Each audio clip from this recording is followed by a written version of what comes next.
Caros amigos telespectadores, graça e paz a todos vocês, em nome de Deus o Pai e de seu Filho Jesus.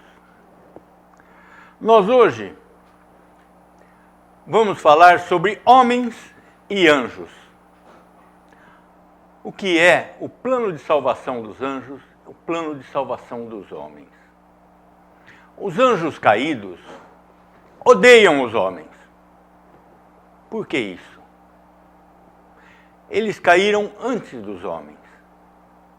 E eles viam o amor que Deus tinha, a convivência que Deus tinha com Adão e Eva. E a inveja corroía o coração desses anjos. Tanto que Satanás tomou a forma da serpente e foi lá fazer a tentação. E o homem caiu. Mas existe uma diferença fundamental entre a queda dos anjos e a queda dos homens. É o que nós veremos hoje nesse nosso estudo. Homens e anjos.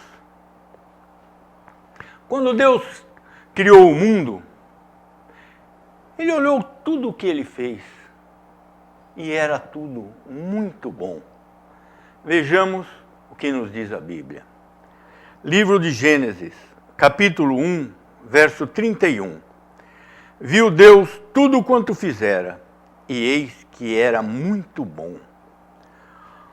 Uma vez que tudo era muito bom, caso essas criaturas caíssem, ali onde eles caíram, eles morreriam.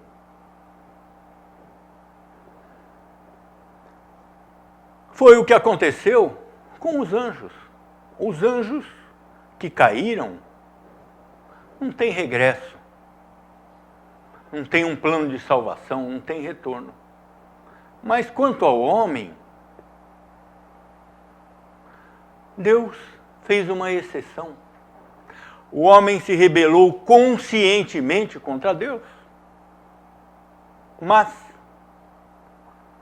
ele foi objeto da misericórdia divina. Ele e nós, Nós homens fomos objeto da misericórdia divina. Deus deu ao homem um plano de salvação. Deus impediu o homem que comesse da árvore da vida e tivesse uma vida sem fim, se tornasse imortal como os anjos e perdesse seu plano de salvação. Vejamos como que Deus faz isso. Os profetas do Velho Testamento já sabiam do plano de redenção de Deus, já conheciam a incapacidade do homem e a misericórdia divina. O que Deus teria que fazer para redimir esse homem? Vejamos no livro do profeta Ezequiel. Ezequiel, capítulo 36, versos 26 a 27. Dar-vos-ei coração novo, e porei dentro de vós espírito novo. Tirarei de vós o coração de pedra, e vos darei coração de carne. Porei dentro de vós o meu espírito, e farei que andes nos meus estatutos, guardeis os meus juízos e os observeis. Isso é tão surpreendente quanto pode ser. O que é um homem frente a um anjo? Os anjos são criaturas poderosas, espirituais. São criaturas que veem a Deus, que têm intimidade com Deus. Que é o homem frente a um anjo? Todavia, Deus teve misericórdia do homem e não teve misericórdia com os anjos caídos. Está escrito ali, onde nós vimos no profeta Ezequiel, que Deus mesmo irá mudar o coração do homem caído. Pela queda, o homem tornou-se incapaz. O homem está corrompido na sua natureza, na sua mente, em toda a sua psicologia. Mas Deus, ali, já no profeta Ezequiel, lá atrás no Velho Testamento, ele está prometendo que ele vai dar ao homem um novo coração, que ele vai colocar no homem o seu espírito, o seu próprio espírito, para conduzir esse homem à salvação. Quão grande é esse amor de Deus aos seus filhos, que Ele mesmo muda essa pessoa, Ele chama, Ele busca, Ele traz a si essa pessoa que vai ser salva. E o que é essa pessoa? Que é o homem frente ao anjo. O mais sábio dos homens conhece muito pouco, perto do anjo mais comum que existe. Por mais que uma pessoa estude, ela não conseguirá conhecer a Deus como os anjos conhecem. Quando Jesus expulsava os espíritos, que são os anjos caídos, eles diziam: Tu és o Cristo, Tu és o Filho do Deus bendito. Eles conhecem Jesus, eles conhecem a Deus. O homem não conhece nada. Mas os anjos não foram objeto da misericórdia de Deus. A inveja que eles tinham do homem lá no paraíso, quando o homem recebeu esse plano de salvação de Deus, aumentou muito. Os anjos caídos odeiam os homens. Eles são aqueles espíritos, como diz Satanás a Deus no episódio de Jó, quando Deus pergunta a Satanás: o que você estava fazendo? Eu estava rodeando e passeando pela terra. E são isso as obras, são essas as obras dos anjos caídos. Rodeiam e passeiam pela terra buscando aqueles incautos que vão se render a eles, buscando enganar, buscando perder, porque eles têm inveja. Por incrível que pareça. Mas, de onde vem essa inveja? Vem da redenção de Deus, do amor de Deus, da misericórdia de Deus. Vejamos o que nos diz o apóstolo Pedro. Segunda carta de Pedro, capítulo 2, verso 4. Ora, se Deus não poupou anjos quando pecaram, antes, precipitando-os no inferno, os entregou a abismo de trevas, reservando-os para o juízo. Os anjos caídos estão reservados para o juízo. Não tem chance, não tem oportunidade. Eles foram feitos puros e santos, tanto quanto o homem. O homem, o primeiro homem, foi feito puro e santo, com a possibilidade de pecar. Os anjos foram feitos puros e santos, com a possibilidade de pecar. Os anjos que caíram não têm mais salvação. Os que ficaram com Deus estão salvos eternamente. Também não tem mais a possibilidade de cair. O estado dos anjos é definitivo. Os anjos de Deus, como a Bíblia chama, os anjos que permaneceram no seu estado original, esses jamais pecarão novamente. Por quê? Pelo decreto de Deus. Todas as coisas acontecem pela vontade de Deus. A vontade de Deus é a razão de todas as coisas. Os anjos caíram pela vontade de Deus. Os que permaneceram, permaneceram pela vontade de Deus. Nós vimos no nosso estudo da doutrina dos anjos que 1/3 do exército celestial caiu junto com Satanás. 2/3 dos anjos permanecem com Deus. Ninguém sabe o número desses anjos. Ninguém sabe. Nós sabemos que são miríades de miríades, um número muito grande, milhões, bilhões, não sabemos dizer. Mas os anjos caídos não têm nenhuma promessa de misericórdia. Agora, esse mesmo Deus que destinou os anjos caídos ao tormento sem fim no inferno, ao lago de fogo eterno, esse mesmo Deus abandonou a sua majestade para Ele mesmo prover em Jesus Cristo, que é Deus, como homem. Ele mesmo veio à terra para prover a redenção desses homens caídos. O próprio Deus, na pessoa do seu Filho eterno, assumiu uma natureza humana e veio à terra para cumprir o plano de redenção dos homens. Os anjos não têm essa expectativa, não têm essa esperança. Eles caíram definitivamente. O próprio Deus, o Verbo de Deus, assumiu a natureza humana para realizar a redenção dos homens, dos filhos de Deus, daqueles que foram destinados à salvação. Deus, o próprio Deus, porque nós nunca podemos nos esquecer que Jesus é o Verbo de Deus encarnado. Jesus não é um homem comum.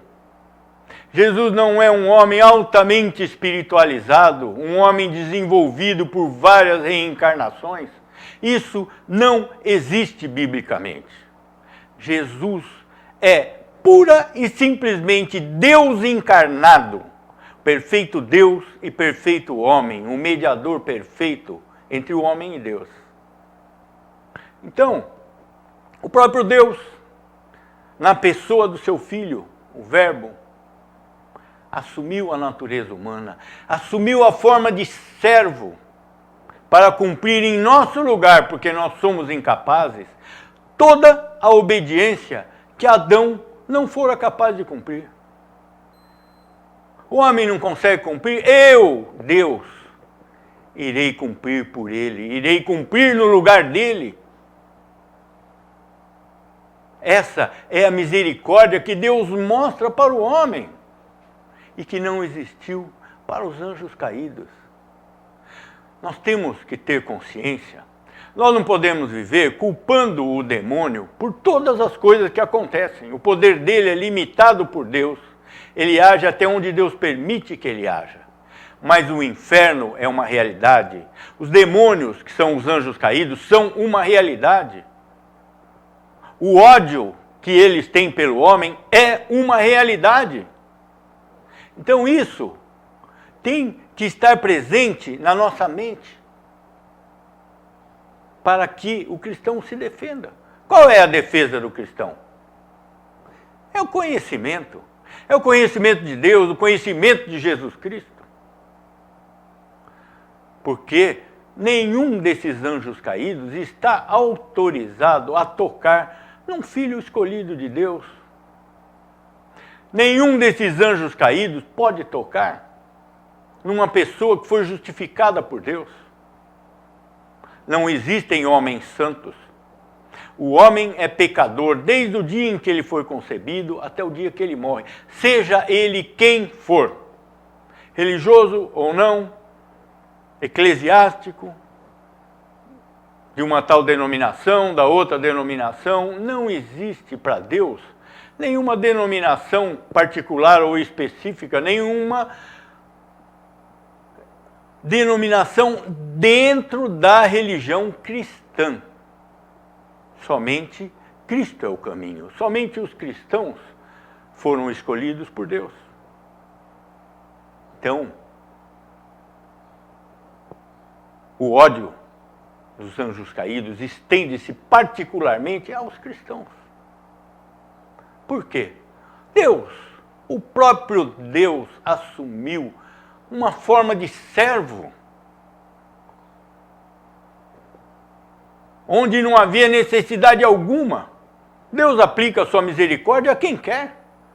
Ele não tinha necessidade nenhuma dentro do seu ser de fazer a redenção do homem. Deus é o mesmo, Deus é imutável. Deus é o mesmo ontem, hoje e amanhã. O alfa e o ômega, o princípio e o fim. Ele não precisa das suas criaturas. Esse ato de Deus foi um ato de pura misericórdia. Porque todos os atributos de Deus existem conjuntamente. Deus não pode aplicar a sua misericórdia sem cumprir a sua justiça. Uma vez que o homem não poderia cumprir a justiça de Deus, ele mesmo cumpriu essa justiça no lugar do homem, podendo então adquirir a redenção, aplicar a sua misericórdia sem mudança alguma no seu ser, sem concessão alguma a quem quer que seja. Deus não faz concessões, Deus não muda, mas Ele mesmo assumiu a forma de servo. Vejamos o que nos diz o apóstolo Paulo. Carta aos Filipenses, capítulo 2, verso 7. Antes, a si mesmo se esvaziou, assumindo a forma de servo, tornando-se em semelhança de homens e reconhecido em figura humana. Por esse sacrifício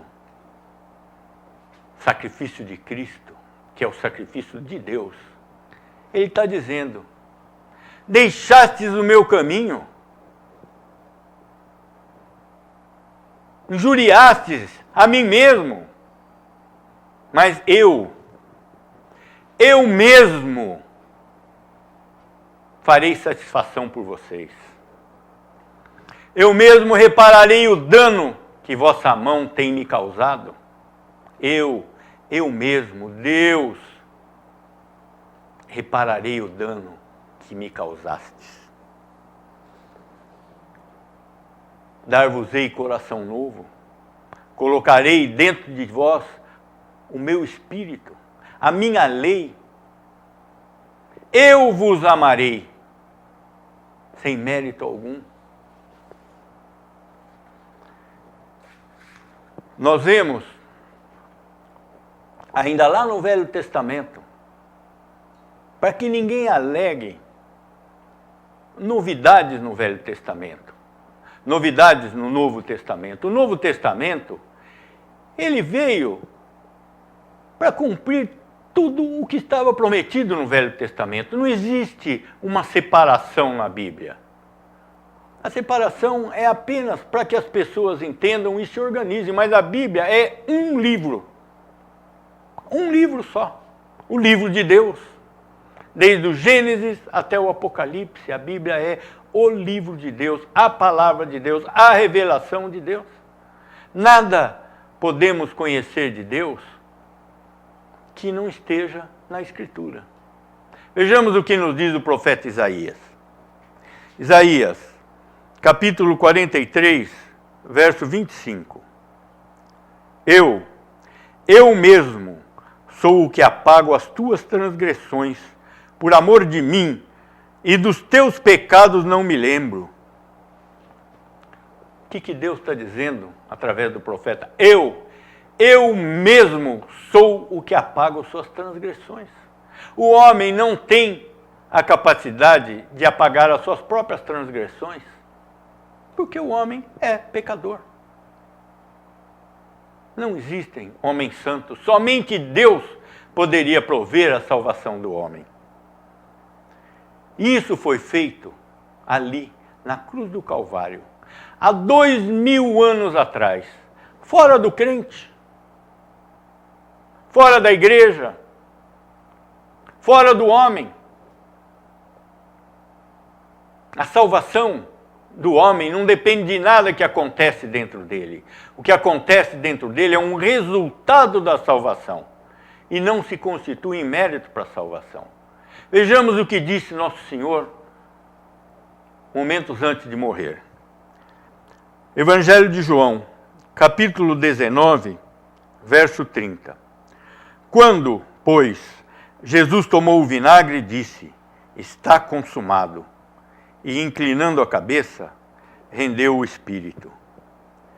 Está consumado.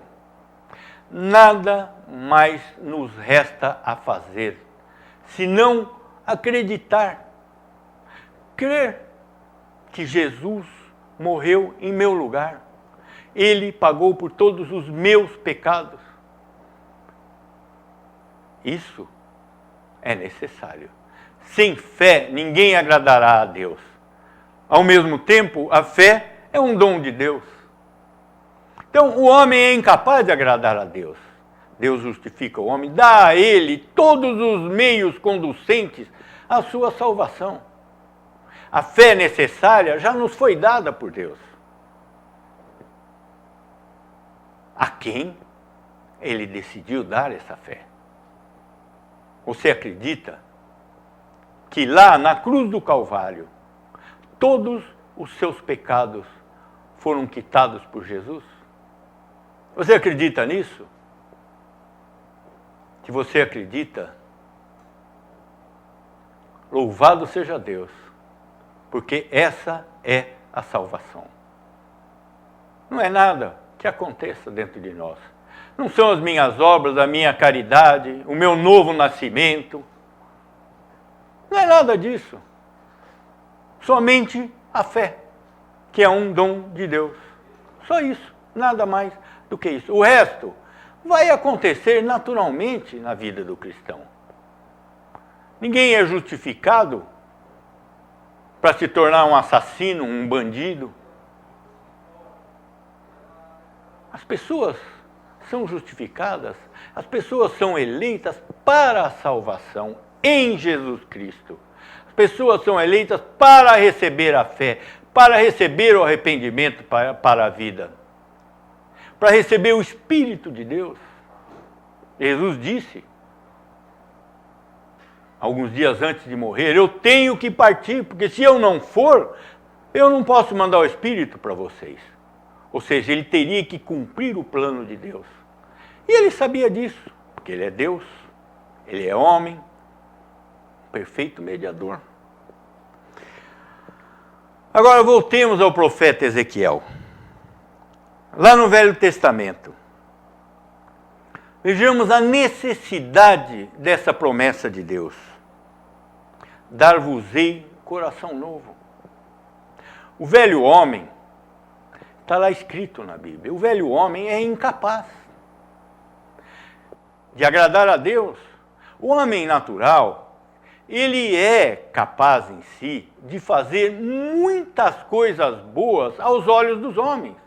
Ele pode fazer caridade, ele pode ser um grande ministro, um sacerdote, pastor, bem intencionado, que leva a palavra de Deus, uma pessoa religiosa, uma pessoa que leva uma vida de alto padrão moral. O homem natural consegue fazer todas essas coisas. Mas ele não precisa ser cristão para fazer isso. Ele não precisa ter recebido a graça de Deus para fazer isso. Muitos ateus levam uma vida de altíssimo padrão moral. Eu conheço pessoalmente famílias de ateus que educam seus filhos rigorosamente, que levam uma vida honestíssima, que não transigem de forma alguma. Muitos budistas podem fazer isso, hindus, muçulmanos, judeus, mas a salvação só vem em Cristo. Eu sou o caminho, a verdade e a vida, é o que ele nos disse. A salvação é diferente, a salvação não provém das obras do homem, mas da obra de Deus, que se realizou em Cristo. Por isso ele diz, está consumado. Então, por isso, é que Deus diz, lá em Ezequiel 36, verso 26, dar-vos-ei coração novo, e porei dentro de vós espírito novo. Tirarei de vós o coração de pedra, e vos darei o coração de carne. o sofrimento de Cristo é real. Porque, sendo Deus, ele também era homem pela encarnação. O sofrimento dele era real. Imaginem a cadeira elétrica, a forca, a tortura nos países dominados por tiranos. Nada disso chega perto do sacrifício de Cristo. Porque ele, sendo Deus, ele deixou-se profanar por iníquos. Isso supera a qualquer sacrifício que qualquer homem possa ter feito em toda a sua vida. Vejamos em Lucas o que aconteceu com Jesus nos seus últimos dias. Lucas, capítulo 22, verso 44. E, estando em agonia, orava mais intensamente. E aconteceu que o seu suor se tornou como gotas de sangue caindo sobre a terra. Esse é o sofrimento de Jesus. Mas uma pequena coisa que nós podemos ver, a ponta do iceberg, que não é nada, o resto está lá embaixo. Ele sofreu como Deus e como homem, na sua pessoa que é divina. É o Verbo de Deus que estava ali em Jesus, sofrendo todo esse tormento. Para quê? Para redimir o homem que está perdido em seus pecados. Esse é o amor que Deus tem ao homem, que ele não revelou aos anjos caídos. Homens e anjos.